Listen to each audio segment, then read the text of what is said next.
वर्णिवेशरमणीय दर्शनं मन्दहासरुचिराननाम्बुजं पूजितं सुरनरोत्तमैर्मुदा धर्मनन्दनमहं विचिन्तये। असतो मा षड्गमय तमसो मा ज्योतिर्गमय मृत्युर्मा अमृतं गमयः। ओम शांति शांति शांति। अस्मद्गुरुसमारम्भां नाथयामुनमध्यमां लक्ष्मीवल्लभपर्यन्तां वंदे गुरु परंपरा। આજની જ્ઞાન સભાની અંદર પધારનારા બધા જ ભગવદ ભક્તોને વેદાંતાચાર્ય, પુરાણ ઇતિહાસાચાર્ય, એમએ ફિલોસોફી શાસ્ત્રી રાકેશભાઈના હિતપૂર્વક જય સ્વામિનારાયણ।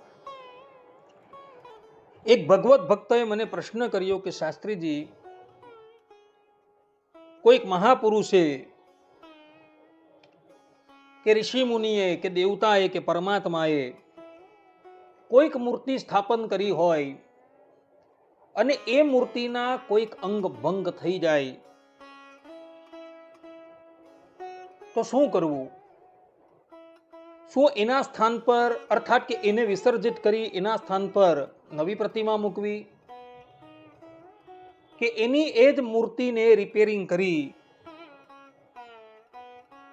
પુનઃ સ્થાપિત કરી દેવી? શું એ સંબંધમાં શાસ્ત્રમાં કંઈક પ્રાવધાન કરવામાં આવેલું છે? ત્યારે અમે કહ્યું કે હા, એ સંબંધમાં શાસ્ત્રોની અંદર બહુ મોટો નિર્ણય કરવામાં આવેલો છે। જેમ કે વૈખાનસ આગમ સમૂર્તિ અર્ચા અધિકરણની અંદર, અન્ય ગ્રંથોમાં તથા પ્રતિષ્ઠા મૌક્તિક નામના ગ્રંથમાં પુષ્ટ 361 પર આ સંબંધમાં બધી જ બાબતોનો નિર્ણય કરવામાં આવેલો છે। તો તે પ્રતિષ્ઠા મૌક્તિક નામના ગ્રંથમાં જે પ્રમાણે કહ્યું છે એ પ્રમાણે એ વ્યક્તિને હું ઉત્તર આપું છું। તો પ્રતિષ્ઠા મૌક્તિક ગ્રંથમાં સર્વપ્રથમ પ્રતિમાના ઉત્તમ અંગ કોને કહેવાય, મધ્યમ અંગ કોને કહેવાય અને કનિષ્ઠ અંગ કોને કહેવાય તથા એ ભંગ થઈ જાય તો શું કરવું તેનો નિર્ણય આપેલો છે। ત્યાં લખેલું છે કે પ્રતિમાનામ શિરો લલાટ કર્ણા અક્ષી નાસિકા ચિબુકઃ ગ્રીવા બાહુ વક્ષઃ કટી પાદ જાનુર વાદીનામ મુત્તમાંગાનામ કર્ણા અક્ષી નાસિકા હસ્ત પાદાંગુલ્યાદીનામ મધ્યમાંગાનામ જીર્ણતાયામ ભંગે વા જીર્ણોદ્ધારો નિર્દિષ્ટઃ। અર્થાત કે શીશ, લલાટ, નાસિકા, ચક્ષુ, ચીબુક એટલે આ દાઢી, ગ્રીવા એટલે ડોક, બાહુ એટલે જે ખભા આવે છે તે, વક્ષ એટલે વક્ષસ્થળ, કટી એટલે કેળ, પાદ એટલે પગ, જાનુ એટલે ઘૂંટણ તે પ્રતિમાના ઉત્તમ અંગ છે। કર્ણ, નાસિકા, અક્ષી એટલે કે આંખનો કેટલોક ભાગ, હાથ પગની આંગળી એ મધ્યમ અંગ છે। હવે આટલા અંગો છે, એ અંગો કદાચ ભંગ થઈ જાય ને તો જે પ્રતિમાના આ અંગો ભંગ થઈ ગયા હોય એ પ્રતિમાને વિસર્જિત કરી દેવી, એના પ્રાણ એક ઘડાની અંદર લઈ લેવા અને એના સ્થાન પર એવી જ પ્રતિમા ત્યાં સ્થાપન કરી દેવી, એવું અહીં પ્રતિષ્ઠા મૌક્તિક ગ્રંથની અંદર કહેવામાં આવેલું છે।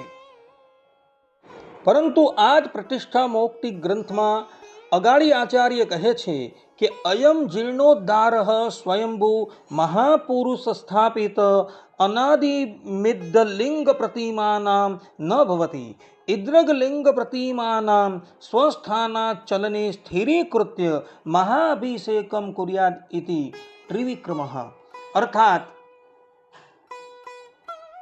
કે સ્વયંભૂ લિંગ અથવા તો પ્રતિમા મહાપુરુષ દ્વારા સ્થાપિત, એટલે કે ઋષિ છે, ભક્ત છે, દેવ છે કે પરબ્રહ્મ પરમાત્મા દ્વારા સ્થાપિત હોય તો તેનો જીર્ણોદ્ધાર નહીં કરવો, અર્થાત કે એને બદલવી નહીં.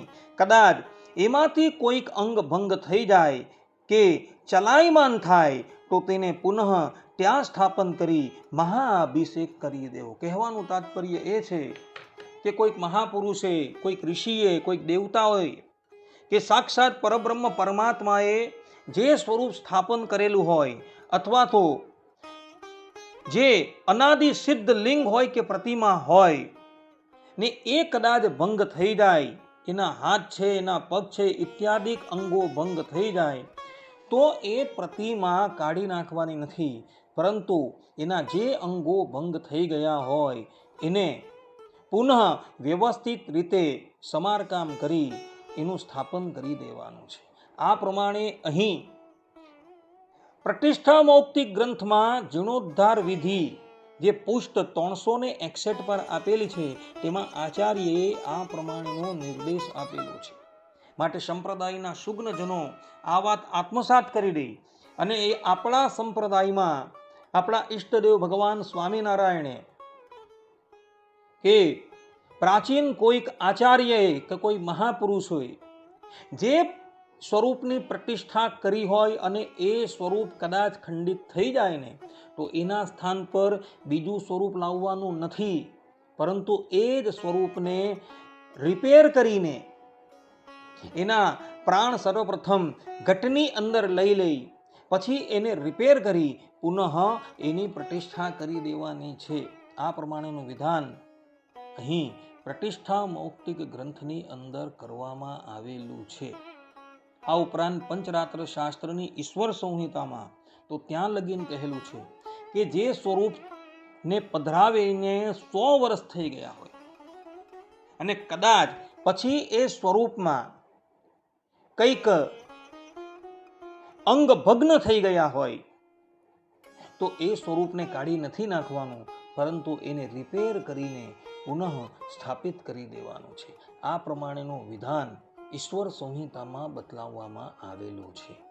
તો બધા જ લોકો આ વાત જે છે એ આત્મસાત કરી રાખે અને કદાચ કોઈ સ્વરૂપ ભંગ થઈ ગયું હોય અને એ સ્વરૂપ કોઈ મહાપુરુષે અથવા તો પરબ્રહ્મ પરમાત્માએ પધરાવેલું હોય અથવા તો કોઈક બીજા વ્યક્તિએ પધરાવેલું હોય અને એને 100 વર્ષ થઈ ગયા હોય તો એ સ્વરૂપને કાઢી નથી નાખવાનું, પરંતુ એને રિપેરિંગ કરીને પુનઃ પધરાવી દેવાનું છે. આટલી વાત બધા જ લોકો ધ્યાનમાં રાખે. આટલું કહીને હું મારા પ્રવચનને વિરામ આપું છું. સર્વે સંતુ નિરામયઃ, સર્વે સુખીનો ભવંતુ, સર્વદ્રાણી પશ્યંતુ, મા કશ્ચિત દુઃખ ભાવ ભવેત. જે લોકોએ આ સંબંધમાં કંઈ પણ જાણવું હોય એ પ્રતિષ્ઠા મૌક્તિક ગ્રંથ પુષ્ટ 361 જોઈ લે. અસ્તુ.